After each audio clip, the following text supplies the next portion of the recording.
عدیل اکبر اسلام آباد پولیس میں S P تھے۔ 2017 میں CSS کے بعد پولیس فورس جوائن کی۔ یہ مقابلے کے امتحان میں دوسرے نمبر پر آئے تھے۔ گورنمنٹ کالج لاہور کے برائٹ اسٹوڈنٹ رہے۔ خاندان بھی اچھا اور سلجھا ہوا تھا۔ اسلام آباد سے قبل کوئٹہ میں تعینات تھے۔ وہاں ان کے خلاف انکوائری ہوئی اور ان کی پروموشن رک گئی۔ یہ بورڈ سے 2 مرتبہ ڈراپ ہوئے۔ ان کے ایک بیچ میٹ اسلام آباد میں ہیں۔ ان کی سفارش پر انہیں اسلام آباد بلا لیا گیا اور شولڈر پروموشن دے کر ایس پی لگا دیا گیا۔ یہ فل برائٹ اسکالرشپ پر اگلے سال امریکہ جا رہے تھے۔ شادی شدہ تھے اور ان کی 3 سال کی بیٹی تھی۔ کولیگز اور ماتحتوں کے ساتھ بھی ان کا رویہ اچھا تھا، لیکن 23 اکتوبر کی شام 4:23 پر انہوں نے اپنی سرکاری گاڑی کے اندر اپنے آپریٹر کی LMG رائفل سے خودکشی کر لی۔ اس خبر نے پولیس فورس کے ساتھ ساتھ پورے ملک کو ہلا کر رکھ دیا۔ اس واقعے کو آج 8 دن ہو چکے ہیں، لیکن سننے، دیکھنے اور پڑھنے والے سکتے میں ہیں۔ پولیس کے 3 DIGs نے اس سانحے کی انکوائری کی۔ ایس پی کے ڈرائیور اور آپریٹر کے بیان، فون ڈیٹا کے تجزیے اور ڈاکٹروں سے تفتیش کے بعد پتہ چلا عدیل اکبر ڈیپ روٹڈ سٹریس میں تھے۔ یہ ماضی کے بے شمار حادثوں اور مسائل کا بوجھ اٹھا کر پھر رہے تھے۔ یہ 8 اکتوبر کو نفسیات دان کے پاس بھی گئے۔ ڈاکٹر نے ان کی گفتگو سن کر ان کی بیگم کو بتایا، ان کی دماغی صورتحال ٹھیک نہیں، آپ انہیں اسلحہ اور بلیڈ سے دور رکھیں۔ عدیل اکبر خود بھی اپنے آپ کو اس صورتحال سے نکالنے کی کوشش کر رہے تھے، لیکن پھر انہیں ڈینگی ہو گیا۔ انہوں نے چھٹی کی درخواست دی، مگر IG نے انہیں چھٹی نہیں دی اور یہ بخار میں کام کرتے رہے۔ 23 اکتوبر کو یہ بظاہر نارمل تھے۔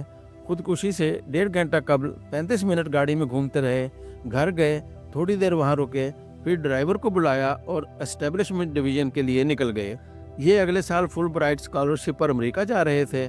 ان کا کیس اسٹیبلشمنٹ ڈویژن میں تھا۔ سیکشن آفیسر کے ساتھ ان کی میٹنگ تھی، لیکن جب یہ شاہراہ دستور پر پہنچے اور سیکشن آفیسر سے رابطہ کیا تو اس نے بتایا، میں آفس سے نکل گیا ہوں، آپ پھر کسی دن آ جائیے گا۔ یہ اس وقت وزارت خارجہ کے سامنے تھے۔ انہوں نے ڈرائیور کو یو ٹرن کا حکم دیا۔ یہ سڑک کی دوسری سائڈ پر آ گئے۔ اس دوران SP صدر یاسر کا فون آیا۔ انہوں نے فون سنا اور آپریٹر سے مخاطب ہوئے، آپ کے پاس کون سی گن ہے؟ اس نے جواب دیا، LMG۔ عدیل اکبر نے پوچھا، کیا آپ لوگ کبھی گن چیک بھی کرتے ہیں؟ آپریٹر نے جواب دیا، سر ہم ریگولر چیک کرتے رہتے ہیں۔ عدیل نے اس سے رائفل مانگ لی۔ آپریٹر نے میگزین نکال کر رائفل انہیں دے دی۔ انہوں نے اس سے میگزین مانگا، لوڈ کیا، رائفل ٹانگوں کے درمیان رکھی، لمبا سانس لیا اور ٹریگر دبا دیا۔ دھماکہ ہوا اور گولی ان کے دماغ سے پار ہو گئی۔ عدیل اکبر کی خودکشی ایک بڑی کیس سٹڈی ہے۔ اس کے 3 پہلو ہیں۔ پہلا، پولیس سروس کی ذہنی اور جسمانی صورتحال سے متعلق ہے۔ ہمیں یہ ماننا ہوگا، گوادر سے لے کر سوست بارڈر تک پاکستان کی ساری پولیس 20 برسوں سے ذلالت، بے عزتی، خوف اور تشدد کا شکار ہے۔ یہ اسٹیٹ کے ہاتھوں ذلیل ہو رہی ہے، دہشت گردوں کا نشانہ بن رہی ہے اور سیاسی اور مذہبی جماعتوں کے ہاتھوں بھی مار کھا رہی ہے۔ آپ صرف 2014 سے 2025 تک 11 سال کا ڈیٹا دیکھ لیں۔ اسلام آباد جیسے شہر میں SSP عصمت اللہ جنیجو کو عمران خان اور علامہ طاہر القادری کے جیالوں نے شاہراہ دستور پر ڈنڈے مار مار کر اسپتال پہنچا دیا اور وہ اس کے بعد کبھی بحال نہیں ہو سکے۔ تحریک لبیک بھی 6 مرتبہ سڑکوں پر آ چکی ہے اور اس کے ہاتھوں 200 پولیس اہلکار اور افسر پامال ہوئے اور دوبارہ پاؤں پر کھڑے نہیں ہو سکے۔ عمران خان کتنی بار لشکر لے کر نکلے اور انہوں نے پولیس کا کیا حشر کیا، اور پولیس KP اور بلوچستان میں مسلسل دہشت گردوں کا نشانہ بن رہی ہے۔ پولیس کا کام جرائم روکنا ہے، احتجاج نہیں، لیکن ریاست پچھلے 50 برس سے احتجاج رکوانے، مخالفین کو پھینٹا لگانے اور دہشت گردوں سے مقابلے کا کام لے رہی ہے۔ چنانچہ اس کا کچھ نہ کچھ نتیجہ تو نکلنا تھا اور یہ نکل رہا ہے۔ پولیس شدید ڈپریشن اور انگزائٹی کا شکار ہو چکی ہے۔ آپ کو اگر یقین نہ آئے تو پولیس کا نفسیاتی معائنہ کرا لیں، آپ کی آنکھیں کھل جائیں گی۔ پولیس کے ڈیوٹی آورز بھی لمبے ہیں، ایکسرسائز اور فٹنس کا کوئی میکنزم نہیں اور جاب سیکورٹی بھی نہیں۔ چھوٹی سی غلطی سے انہیں اٹھا کر کہیں سے کہیں پھینک دیا جاتا ہے۔ ملک مسلسل سیاسی افراتفری اور پولیٹیکل انجینئرنگ سے بھی گزر رہا ہے۔ پولیس نہیں جانتی یہ آج جس شخص کو گرفتار کر رہی ہے وہ کل اقتدار میں واپس آ کر اس کے ساتھ کیا سلوک کرے گا، اور یہ بھی ہو رہا ہے۔ پولیس افسروں کو اقتدار کی ہر تبدیلی کے بعد انتقام کا نشانہ بنایا جاتا ہے اور کوئی ان کی مدد نہیں کرتا۔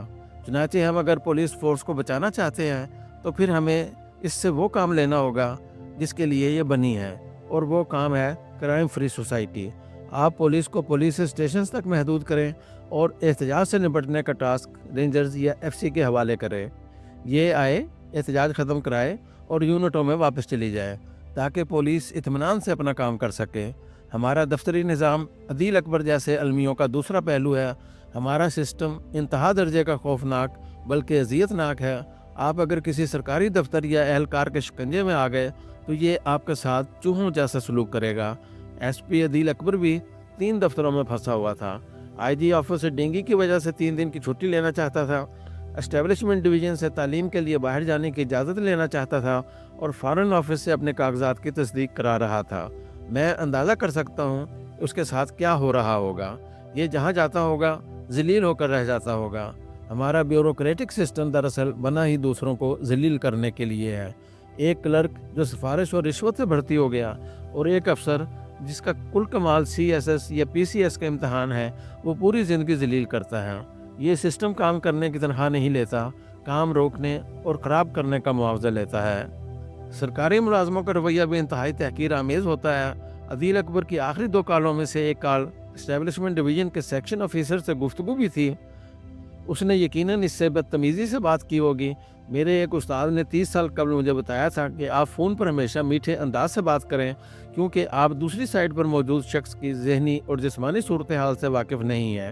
وہ بیچارہ ہو سکتا ہے پل پر کھڑا ہو کر آپ کو آخری امید سمجھ رہا ہو اور آپ کا نامناسب رویہ اس کی جان لے لے۔ دوسرا، مجھے ایک مرحوم بیوروکریٹ نے بتایا، میں فون پر کسی بھی شخص کو انکار یا بری خبر نہیں دیتا۔ میں اسے بلاتا ہوں، سامنے بٹھاتا ہوں، چائے پلاتا ہوں اور پھر اسے بری خبر دے کر اسے اس کا حل بھی بتاتا ہوں۔ لہذا لوگ پوری زندگی مجھ سے خوش رہے۔ کاش ہمارے بیوروکریٹک سسٹم کے پرزوں کو کوئی شخص یہ نکتہ سمجھا دے، کاش کوئی انہیں یہ بتا دے آپ کی پوزیشن عارضی ہے اور آپ اس سے جتنی نیکیاں کما سکتے ہیں آپ کما لیں۔ آپ اپنی کرسی کو پھانسی گھاٹ نہ بنائیں۔ اور تیسرا پہلو عدیل اکبر کی اندرونی صورتحال ہے۔ آپ اگر انسانی موڈز کا اندازہ کریں تو ہمارے موڈز اور رد عمل کا 50% دار و مدار ہمارے جینز اور ڈی این اے پر ہوتا ہے۔ ہماری جینز ہماری پیدائش سے قبل ہمارے موڈز اور ری ایکشنز کا فیصلہ کر دیتے ہیں۔ 40% کا انحصار ہمارے دماغ اور زندگی کے بارے میں ہمارے نظریے پر ہوتا ہے۔